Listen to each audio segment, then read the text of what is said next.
Hello, everybody. So glad you all could join us here today. I'm Tanta Miles, Associate Vice President, Georgia Institute of Technology, and I'm happy to be here to really share my perspectives or our institutional perspective on research security and just share some of the things that we've been working on as an institution as we all navigate these changes that have been occurring, new rules, new requirements, and new threats that we continue to see throughout trying to conduct some of the work that we do to advance science. So thanks for the opportunity to share this. And I have a couple of slides to just talk about some things that we have ongoing with you all. And so if we could go to the next slide. So mainly, why are we trying to protect information, our research? There was the National Security Presidential Memorandum, NSPM 33, that really talked about protecting science and technology and innovation in a way that would overall protect not only the US, but globally, how we protect the work that we're doing in science, maintaining our economic competition, but also trying to make sure that we remain open and collaborative in a way that is really beneficial throughout, but there tend to be sometimes nefarious individuals or entities that are trying to do things that uh, are not to the benefit of those who are doing the really hard work in this space. Now, in some of these things, it really has changed sort of the global landscape and how we see this. We've been always has been that, science and research benefits from open collaborations. But if there have been some changes in how we have to approach that. Not that not that the need to continue to do that is not important. It remains important, but we also have to make sure that we're identifying and understanding those individuals or entities that we are working with when we do this work. So next slide. So whose responsibility is it? It's everybody's responsibility. That's how we see it at Georgia Tech. Is everyone at Georgia Tech, including PIs, researchers, any project directors, all of the research administrators and technician, IT, whether or not we're talking about security, are we talking about research security, are we talking about physical security? Everybody, including students. And then, who are some of the others? People that we subcontract with, people that we are receiving subs from. Those collaborations are extremely important in how we continue to protect the research that we're doing. Now, one of the key aspects of that is ensuring that you have senior support for the work that we're attempting to do in the ways that we're trying to protect the information. Next slide. So, I mentioned this previously. There are a number of things that have to happen with this. Disclosure requirements, the ORCID IDs or digital persistent identifiers. What are the consequences for violations of those requirements? And what are we required to do? So we're required to ensure that we have um, foreign travel security, and I'll speak a little bit about some of the things we've been doing in that space. Export control training, a number of institutions already had export control training. We already had that. What type of enhancements have we put in place related to that? Looking at cybersecurity and what we have ongoing with that. We've also been working in that space. And then research training. And by research training, we really mean research security training, and not necessarily in the classified research world, because we all know that that has existed for some time, but looking at this from a different perspective. Um, so the goals overall for NSPM 33, although you have these items that show as what we're supposed to be doing, is really to have uh, protect national security while promoting openness in the research community, to make sure that everyone who is well intended is able to comply, but also able to continue to do that work.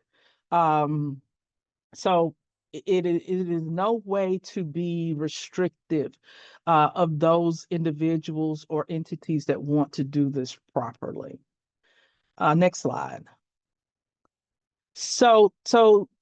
Protecting research at Georgia Tech is a team effort. We work hard to provide guidance, reference, and points of contact for individuals. One of the things we developed last year was this, what we consider the conducting research at Georgia Tech collaboratively and safely as a checklist. For all of the areas that we feel like are of importance. But at the same time, trying to do our very best to reduce administrative burden. That is very difficult. When there's a new rule, some of the things you have to do, you may have to add some things, but I think it's also an opportunity to evaluate what you're doing to see, can you move something? Can you swap out some other requirement, or do you need to add things on top? It is always an opportunity to evaluate what you're doing. And the listing of all of the areas of operation where we've been working with these various groups. So if you go to the next slide, this is just a bigger view of what we have.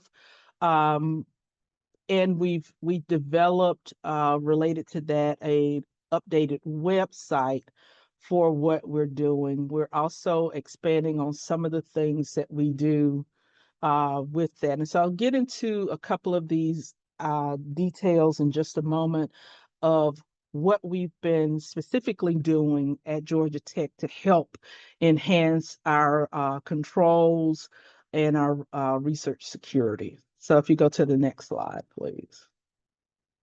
So what are some of our institutional initiatives? If you go to the next slide, we really have a set of priorities. And I usually can look at this and say, there's a lot of blocks on there of what are you all doing? You got a lot of things ongoing. Well, we're being hit with all of these requirements in a way that we have to ensure that we are identifying and working within those areas. Now, some of these cross over because you think about it, export control is related to cybersecurity and international collaborations, and sometimes related to controlled and classified information. In export controls, what we've been working on or have done is enhancements of the training that we provide, but also in the relationships of how we look at travel security, because what do we need to know in the export control related program related to that?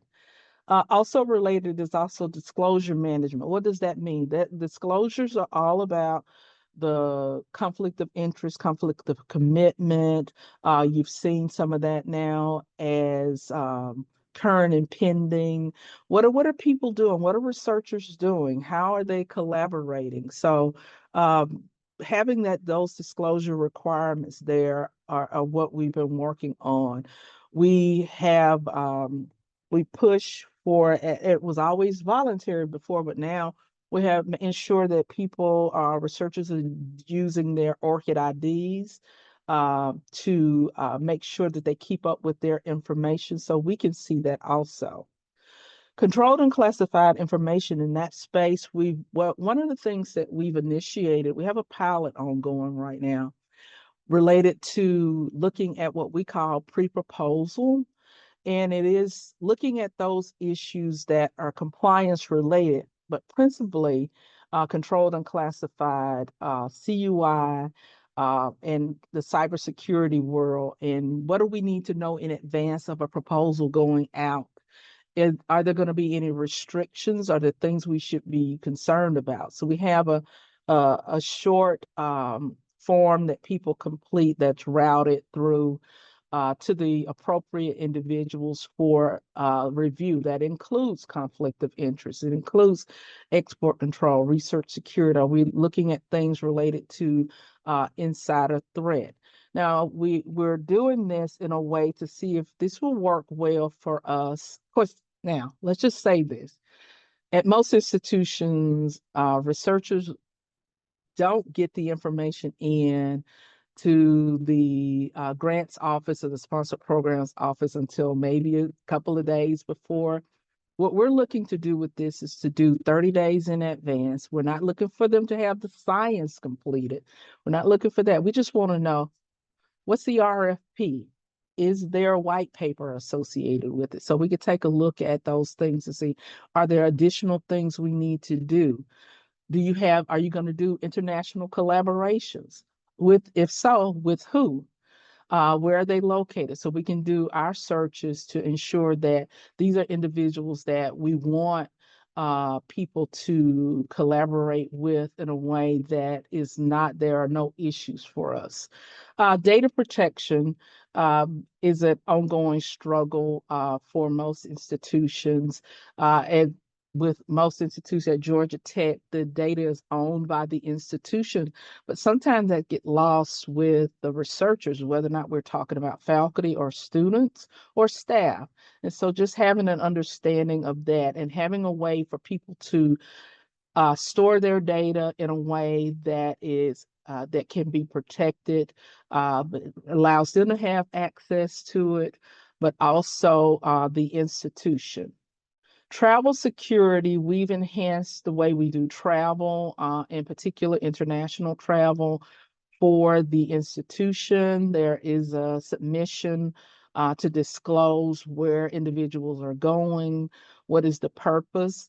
Those items get routed to the various offices, whether or not these individuals work on, for instance, an export controlled project that has a TCP. Are they doing something that may be in the CUI space? So is there an SSP associated with that? So we make sure that we're doing that tell people what you can and cannot take with you or talk about during your travel. Cybersecurity mainly sits within OIT for us, but we work collaboratively with them on what we need to do there. We've got a comprehensive training program in that space. So we're working through some of these issues just to have what we need in place to keep moving forward in a way that protects everyone. International collaboration. I mentioned earlier about knowing who people are working with. Some of the things that we've done and the expansions that we've made, for instance, is utilizing dimensions to help us with this, to ensure that, one, we're checking those projects. Are there issues for collaborations in those hot areas, like quantum, other things, aerospace? Are there issues with people, and who have they been collaborating with? And we use that as a way to evaluate, to do our searches, but also to be able to download what we have and to know at that particular point in time, we are aware of the relationships. We are aware of the collaborations that occur, because you have to remember that this information continues to change all the time. So, you want to make sure that you're saving that information so that you have it to ensure that this is what we were doing at that time. This was our due diligence. We also have other systems that we use also for review. Many people work in the space as far as export control with visual compliance and others. And I've had some experience with some various systems there.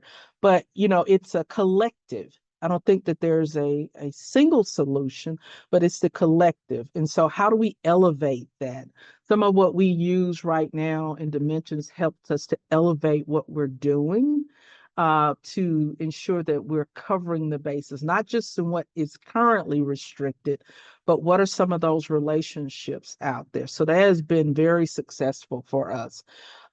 We've started doing something called what we call the elevated risk review.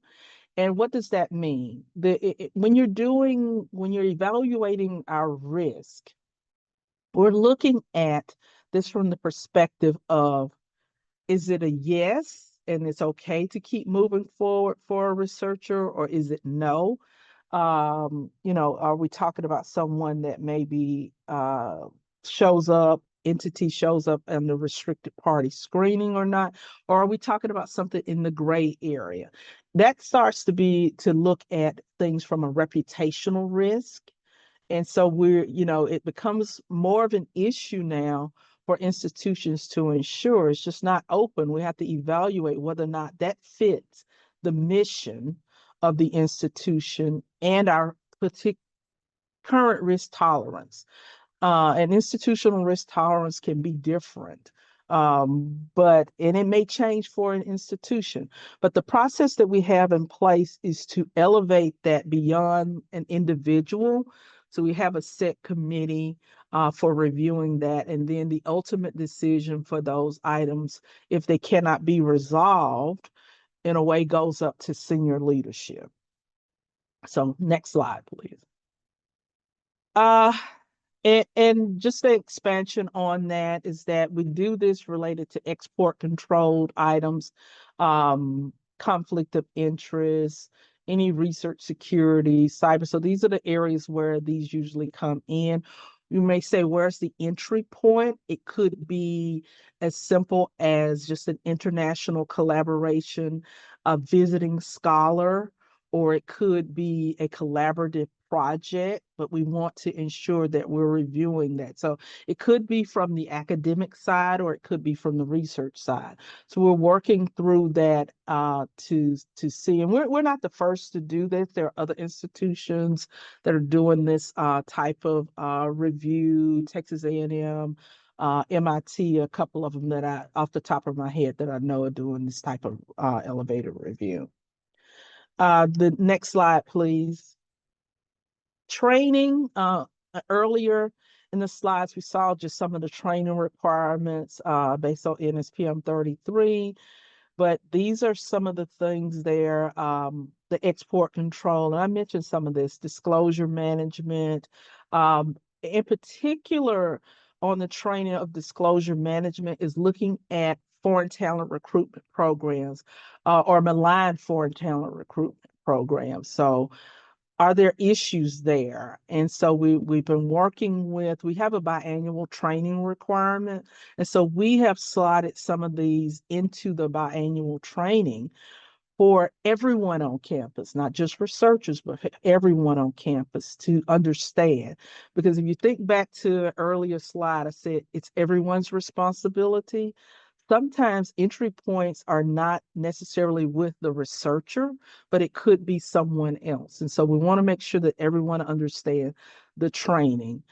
We've updated CUI training, and cybersecurity is something that we've been working on as far as training for a while. And under research security, elevating how we look at that training also, really hitting all of the points from what was covered under NSF and the Secure program, those training, but we took that information and modified it to fit what Georgia Tech is doing, but also just to cover all of those components in a way to put it in a situation where people understand it at Georgia Tech. So those are the things that we've done related to training. Now, on the next slide, what are the challenges in any of the things that we've done is culture. Georgia Tech is known as being very open, very collaborative. We have campuses in various countries. and this has been an ongoing. But we've had to change some of how we approach that because of some of the restrictions. Any procedural change can be difficult, not only for the researchers, but also for the administrators who are responsible for that. I think that you have to implement changes, but also you need to evaluate what you implement. Is it working? Did it get the desired outcome? Do we have to make modifications? And then, you know what? Every once in a while, you reach a point of saying, you know what? That did not work at all. And we might have to do something different. So that happens also. So just know that. Um, Resource related pain points, limited resources. There's not an abundance of funds, especially during this particular time, where you can just say, oh, and let's just throw some money at it. You can't necessarily do that.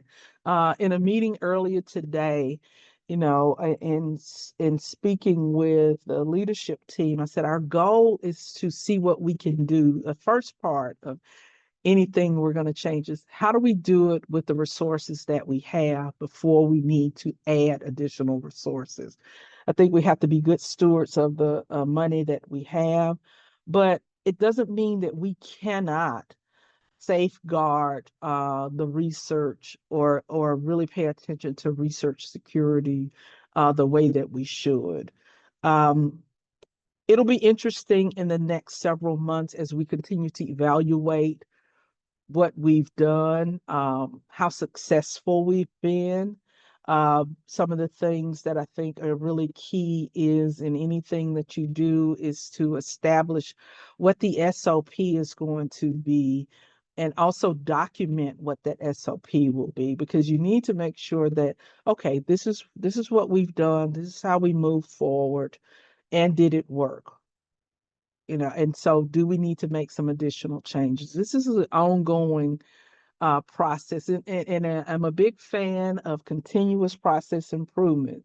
The thing is that we can have anything that we've put in place, 5 years ago, 10, 20 years ago, doesn't mean that we should continue to do that today. We have to be continuing to evaluate. And some of the new rules have just made us do that in a way that's very different.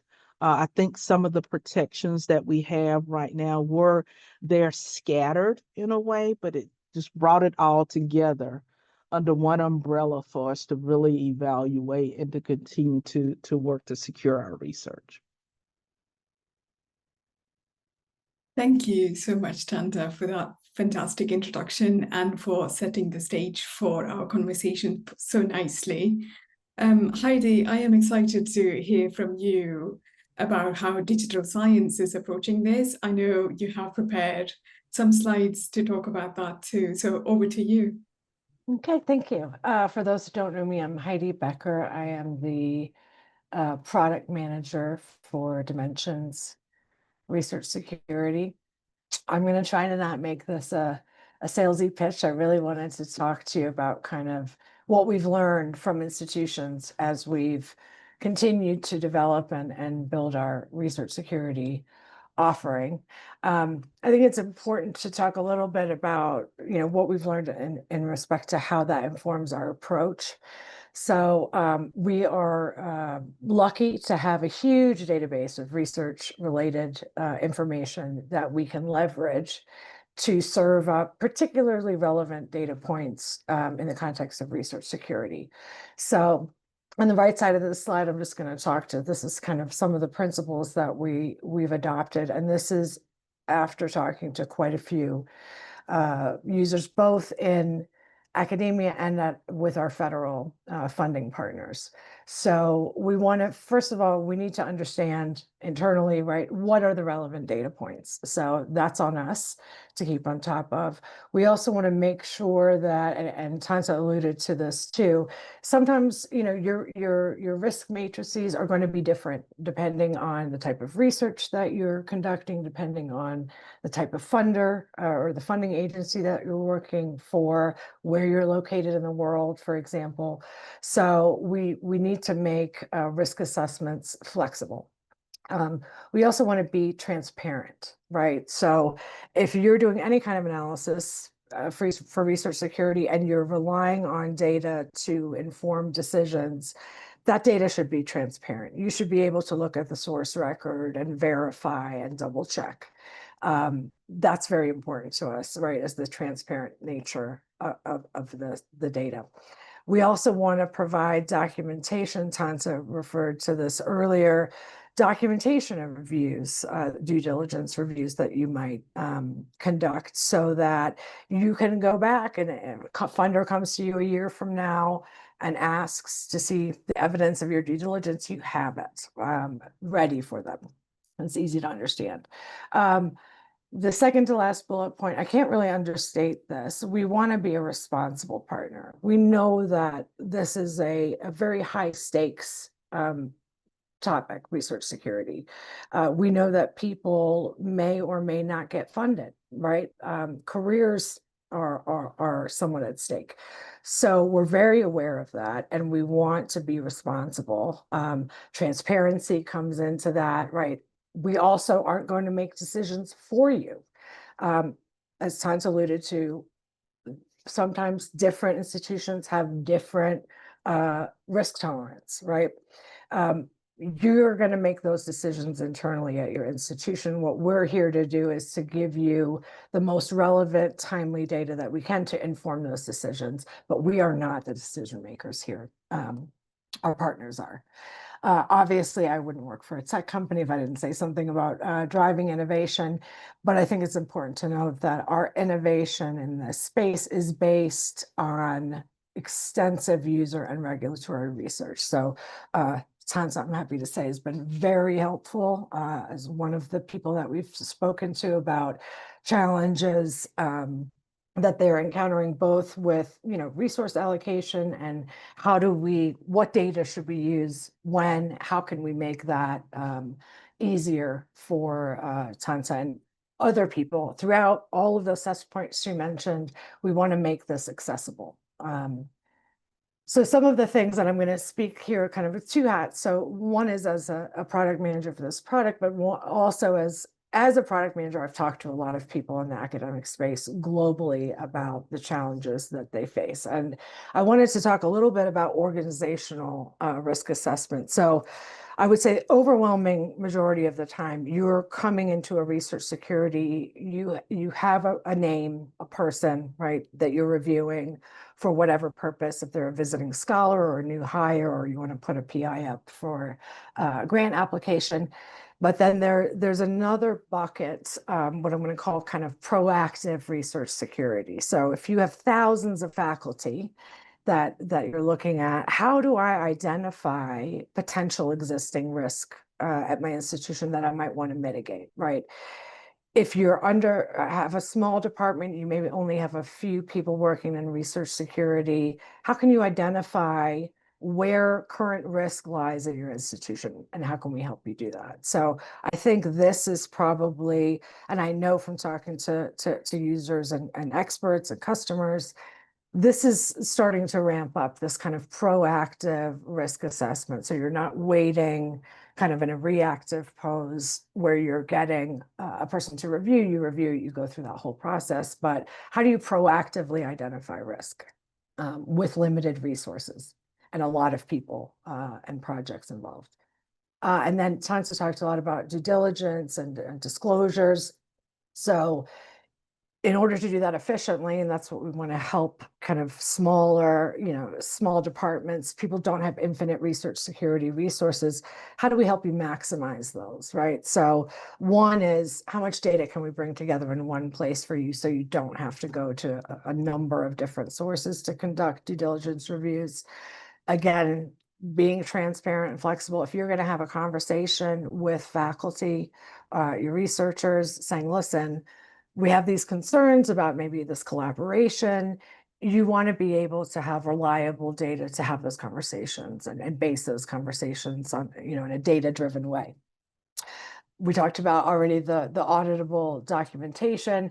The other thing that we heard repeatedly was, and Tanta talked well to this, there are a lot of touch points, right, at an institution where that research security comes into play. So how do we help, with our data, integrating that data into existing workflows at all these different touch points, right? You're going to have internally held data, a disclosure form, for example, that you might want to verify, right? How can we make that easier? So earlier this year, we came out with an API for research security so that specifically to address that need. And again, I've put maximize limited resources everywhere because that's a challenge that everybody faces. There's not unlimited resources to conduct this work. The other thing that we consider on our end, as well as we develop a solution for this, is there are various regulations, even within the United States. If you want to talk about critical technologies, are we talking about the DoD list? Are you talking about the White House list? There's a lot of nuance between countries, between agencies within those countries, varies, right, depending on the research topic that we're talking about. So all of these considerations, need to be taken into account for anyone, those of us on the solution side and those of you conducting the work. The encouraging thing that I think I've seen over the past 2 years especially is there is definitely an emerging field of practice for research security. You folks are talking to each other, which is fantastic. We're talking to you, and and Tanta is a fantastic example of, how are these regulations being addressed practically within institutions? This is definitely growing. There's a lot of push around this in the United States, but we also are speaking to institutions in Europe and the UK and Australia who are all tackling this. And there is an emerging kind of field of practice. NSF Secure, great project, again, for helping to shape and communicate those best practices, especially in the United States. Tanta alluded to this earlier too. There is no one size fits all solution or process for this. Every institution is different. Regions are different. Agencies are different. There are going to be different things and solutions, so that it's not just this cookie cutter template here, just do this. Everything is nuanced, and you need to take into account. Tanta mentioned, your institutional culture. How do you operate? How do you communicate? How do you do trainings? Where are those touch points? And is research security being considered on all of these various touch points? So it's not a small job, and I really have a lot of empathy for those of you in these roles because it is tricky. There is a culture change involved with this. There is, I think, a tendency for people to view research security as kind of anti-collaboration, which it really isn't, right? This is, how do you collaborate safely and responsibly, given all the other considerations that we've been talking about in this space. I'm going to talk because I have to also. So this is a bit of a point of pride for me as a product manager. So when we launched research security in 2023, we've seen pretty much a significant explosion in adoption across not only academic institutions, but with our federal partners who are funding research. It's nice to be able to be in a position where we can talk to kind of both sides of that equation and develop solutions that meet the needs of everyone involved. So some of the things and I'm going to drill down into the type of data that we want to surface for you. So collaborations with restricted entities, use of multiple affiliations by your researchers, looking at publications that acknowledge talent recruitment funding to the extent that that's actually acknowledged.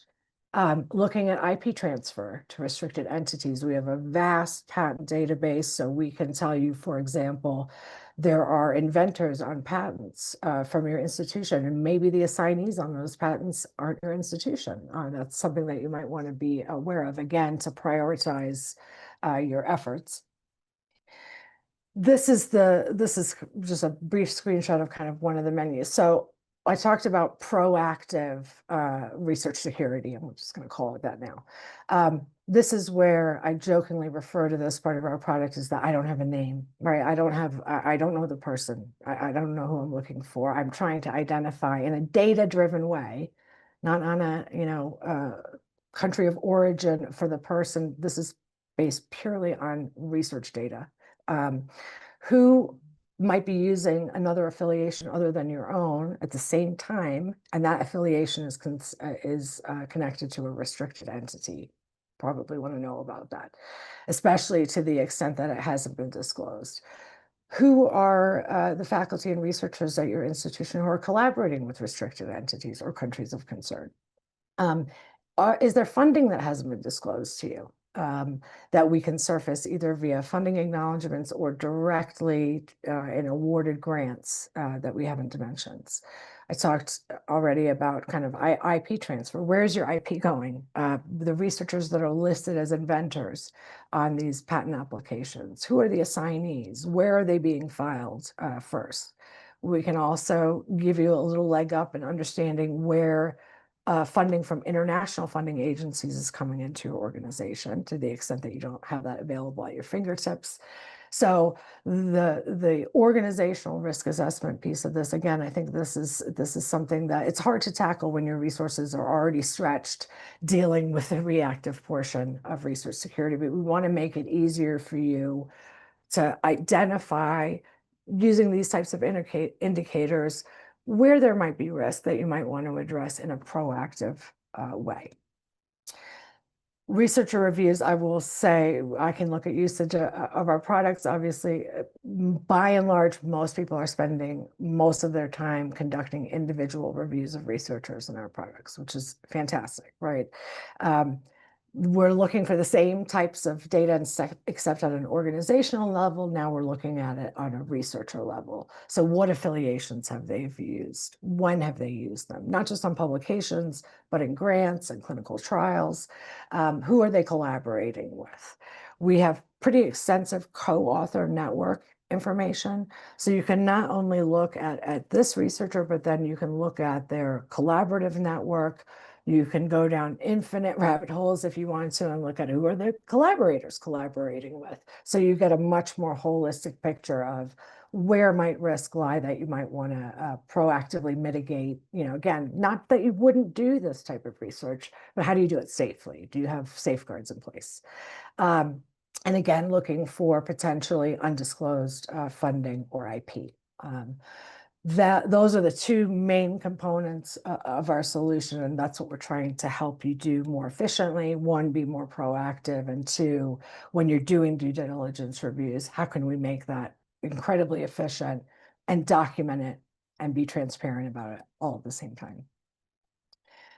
Some of the things that we include in research security, when we talked about flexible risk assessment, you set your own parameters here. So you can elect to flag everything related to a country of concern, for example, or you could be more narrow. Let's say you get a letter from a government agency asking you to talk about, what are all your collaborations with, let's say, Beijing Institute of Technology, for example. You can do it that way. Or we have a number of different restricted entity lists. You can opt to just conduct your analysis or set up your risk configuration so that you've limited it instead of, let's say, all of China. I'm really only interested in restricted entities. And then you can also look at this further reduce your lens by looking at it through the field of research, for example. Someone working collaboratively in creative writing, right? Probably not as worried about as someone working in aerospace engineering. So that's another factor that we want people to be able to consider when they're doing risk assessments. I'm just going to give you a sample screenshots of this as if you don't know who Charles Lieber is now. Just a very notable public example of someone who ran afoul of research security regulations in the past. just to give you a flavor of what this looks like, once you've set your own risk parameter, so in this case, for this researcher, we picked China. So we can flag records. Here you're seeing we've flagged 2 because the researcher themselves used an affiliation in China. 31 were flagged because there was a collaborator in China. 12 were flagged because funding was acknowledged from China. And you get the keywords of interest is what our legal department would prefer we say instead of talent recruitment programs. That's what that means. But we can also flag patents if there were collaborations on any funding with either another institution or PI at another institution that met our flag parameters. We would flag that as well. We can see, and this was, one of the bones of contention, I'll say in this case, that there was use of another affiliation in China that was allegedly not disclosed, right? We can see that very clearly because we're pulling this from actual publications, grant records, et cetera. And again, we want to make it auditable. We want to document at point in time because not only do the regulations change, those lists change. So you really need to know when you conducted the review and not just kind of the risk parameters that you applied. I'm going to briefly walk you through a case study, and then I really want to give the floor back to Tanza. But this is just an example from the not so recent past. So this news story came out in December of last year. This was a University of Delaware settlement via the Department of Justice. So this was in relation to an award from NASA. I like this example, not the situation, but I like this example because they were very explicit in the settlement about what was not disclosed that should have been. So there were 3 components. 1, employment at a Chinese university. 2, I'm not going to read this very long-winded way of saying talent recruitment program participation. And 3, an award from the National Natural Science Foundation of China. Again, that was not disclosed. I think that's the key thing to remember, was undisclosed. If you go into the I don't have a name portion of our product, the home organization, if I were at the University of Delaware and I was just scanning my institution for researchers in engineering that were also publishing with an affiliation in China, the researcher at issue in the settlement was the 4th name on that list. So without even knowing who this person was, by using an indicator like the use of multiple affiliations, we could identify them as someone to do some further due diligence on. Once we get into their profile, again, if we flag based on the country of China, which is what the failures to disclose were about, we flagged quite a bit of content for this researcher. And again, the key thing here is undisclosed, right? So didn't disclose employment at a Chinese university. Without having an employment background check, we could tell that this researcher was using an affiliation for quite a while, right? So to the extent that this wasn't disclosed, it could have been, right?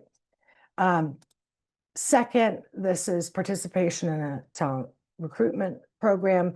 Now, and I can't, being a responsible partner, right? What we can flag in Dimensions is this researcher was a co-author on a paper, terrible screenshot, by the way, on a paper that mentioned talent recruitment funding, acknowledged talent recruitment funding. Can we say definitively that this was the researcher that received it? Most often not.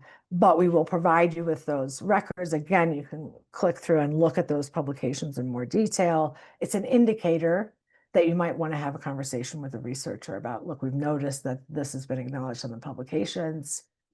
Are you the person receiving that funding? Is it someone else? And third, the point in the settlement with University of Delaware was they failed to disclose funding from this foundation in China. We actually had 3, not 1, not 2, 3 grants indexed where this researcher was a PI from this funding agency in China, again, weren't disclosed.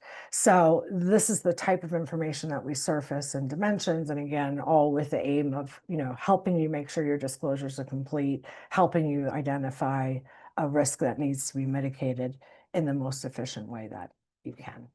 And that was it for me. Happy to take questions. Thank you, Heidi. That was an interesting checklist of critical elements involved in research security.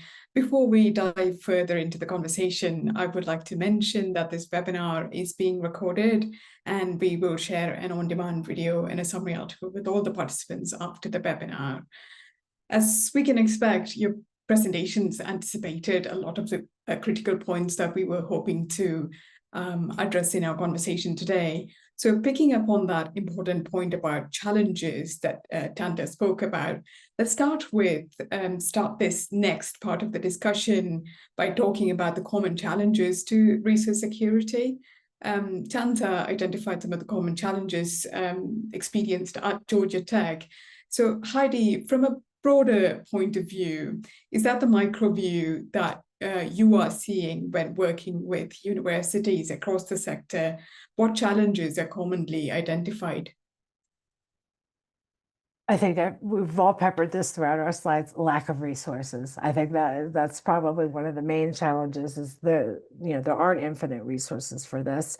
I think also something that comes up repeatedly is cultural, right? We very much value international collaboration and trying to communicate the delicate balance between being open to collaboration and also being mindful of research security requires quite a bit of cultural change in an institution where you're not used to maybe thinking of those things. So I would say those are probably the two that come up the most. Thank you. Moving on to solutions, Tanda, you spoke about the strategies that you have adopted, and you mentioned an interesting point that not everything works as you expect. Can you elaborate on some of the strategies that have been effective and the strategies that haven't quite worked out? Sure. So, I think a strategy, if we can call it that, that has not been effective is sort of the business as usual. The unfortunate way that institutions tend to keep moving forward and ask for forgiveness later. We're not in that sort of space anymore. But our overall strategy to just allow open collaboration without sharing enough information with researchers so that they understand, I think has been the challenge for us. As far as initially, one of our issues, I'll use the change in like pre-proposal. We received a lot of resistance from individuals thinking that it was going to be a process in which that was going to slow them down in submitting proposals, not being able to, just move forward. But what we've been working to do is to ensure that they're getting the responses that they need, that it is not something that is causing them to be delayed, but they have to be forthcoming with information so that we can assist them. Something that has really worked in our favor is ensuring that not only the deans or the school chairs or department chairs, however people refer to them, understand the utilization of the tools that are available, but also something that has been working well is talking with faculty. And I had a conversation with new research faculty yesterday, is about doing their own search of their names and possible collaborations with people before they start. This is a tool that's available. Utilize the tool. And they've been very receptive to that. And if they have questions, to come back to us and say, here's a challenge here. Because, someone reaches out to you, you're all about collaborate. Oh yeah, that's a great idea, without thinking twice about What do we need to be thinking about here? That has been very helpful to us just as an institution to make sure that everyone understands. That has been really one of the keys. Some of the other things, we don't have all of the data right now to really see how well those things have worked, but we're getting to that point. When it comes to responsibility for research security, you mentioned that it really reposed across an entire institution, but you also spoke about the main point departments and units at Georgia Tech who are the key stakeholders for research security regulations and processes. Why is it important to have that clarity around responsibility, and what impact does it have on institutional practices when it comes to implementation? Taking ownership is key because it always did in the past, and I don't think this is unique to any one institution, is that it's someone else's responsibility. But ensuring that we empower the units, but also give them the tools that they need to be able to get some things done. The second thing that's of critical importance is for them to be able to get the support that they need from the administrators when they face a challenge and they see something that they may not quite understand. How do we support them in utilizing the tools that we have available and the processes, and making sure that it's not only uh, we're communicating that out in a way that it gets to those individuals. We cannot use just one form of communicating. One, challenges that we face, but also solutions that we have. I had a supervisor once, and I'd say she's probably always my champion. We can come with a problem as administrator to the researchers or to the unit. Here's our problem, but what's the solution? So if you're going to show up with that problem and say, we've got these new regulations, here are the solutions that we have for you and that we're putting in place to assist you, not to hinder you. We've got I say this all the time. Regulations are the floor. This is where we get started. But what are the tools that we're putting in place to help? How do we shift that culture so that everyone is engaged in a way and it's not a burden? That is the biggest thing. People want to know what's in it for them. And you always have to be thinking about what's in it for them. And it's not just about the individual is not concerned about the protection of the institute. The individual is concerned about protection of themselves. And you have to tie those two things together. Thank you. This is a question for both Heidi and Tanta, so feel free to jump in. For our audience members who are at different stages of developing their research, security policies and practices, what guiding principles would you recommend to those institutions who are on that journey of setting up internal policies and processes?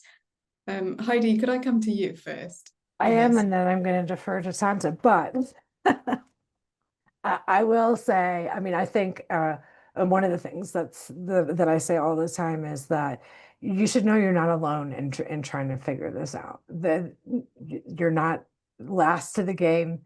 Everybody is trying to figure out the best way to do this. So I think it's going to sound corny, but like, give yourself a little bit of grace. This is a very complicated issue. And you have, as I mentioned before, there is a growing community of practice. So my number one recommendation would be to reach out to your peers.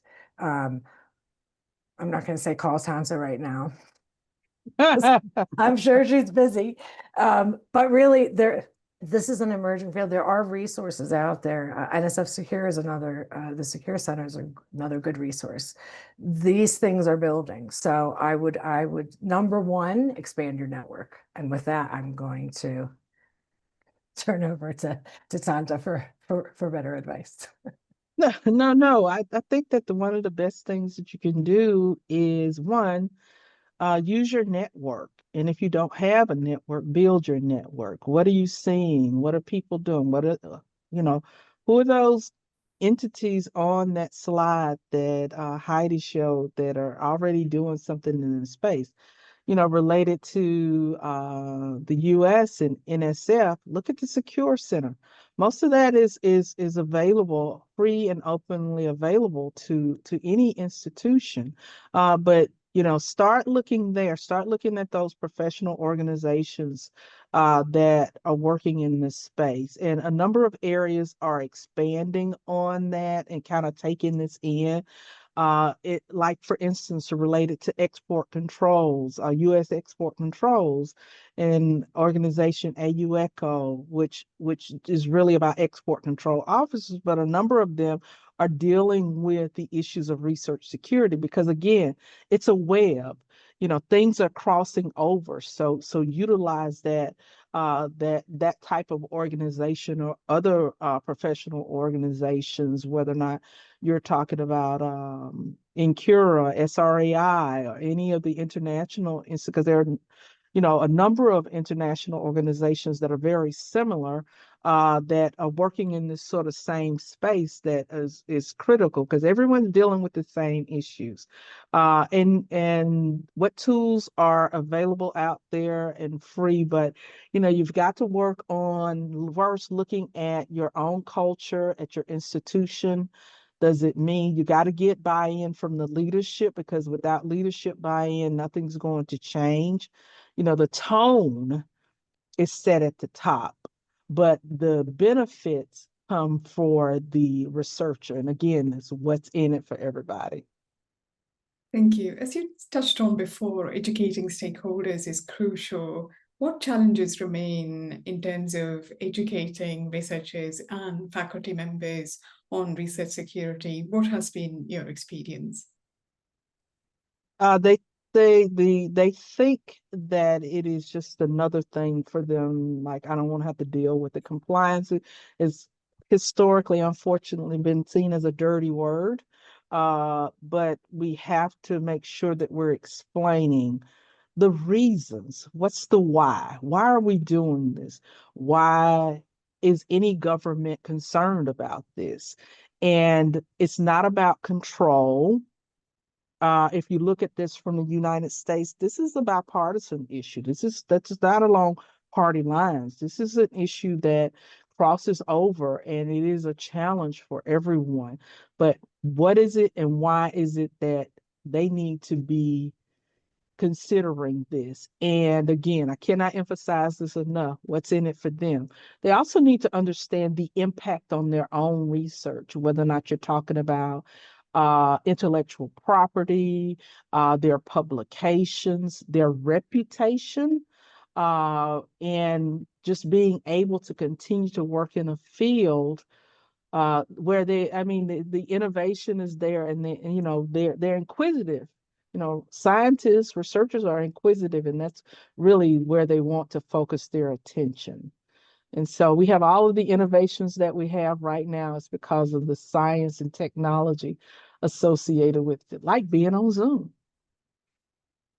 Thank you. We only have a few more minutes left. If I could end with a slightly complex, future-gazing question, especially with AI on the horizon actively being used, how can institutions future-proof their research security strategies and systems to be more agile and responsive to emerging threats?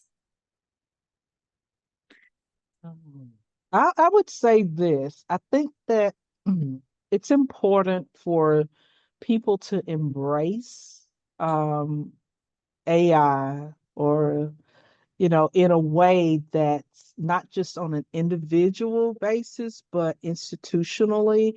How do you make that shift in that space? Because it is something that, things are emerging. This is just like some of the things that we see now that we say is very innovative for the people working in this space and the research in this space. We're 20 years back.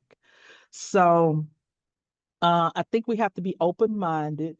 We also have to set parameters of knowing that although you may have policies or you set policies, for how people utilize anything in this space, whether or not you're talking about AI, what's the policy on it? We have to remember that it cannot be, you can't write it like it's in stone. You can't do it like you did a policy 20 years ago and leave it and not think about it. A lot of institutions have very, very slow ways of implementing SOPs and particular policies on things, but knowing that we just got to be, I can't emphasize enough the embracing of what that means and the understanding. We have to really understand it. It is not a replacement for anyone, but that it is used to enhance what we do. I don't know. Heidi might have something that she thinks. With 1 minute left, I'm gonna leave it at that so we can end on time. But I Thank do have you. thoughts. Thank you. That's all the time we have today. I hope everyone found the conversation insightful. Many thanks to Heidi and Tanta for sharing their insights, and to everyone in the audience for joining us. We will share the recording of this webinar and a post-event summary article with you in the coming days. Thank you once again, and goodbye.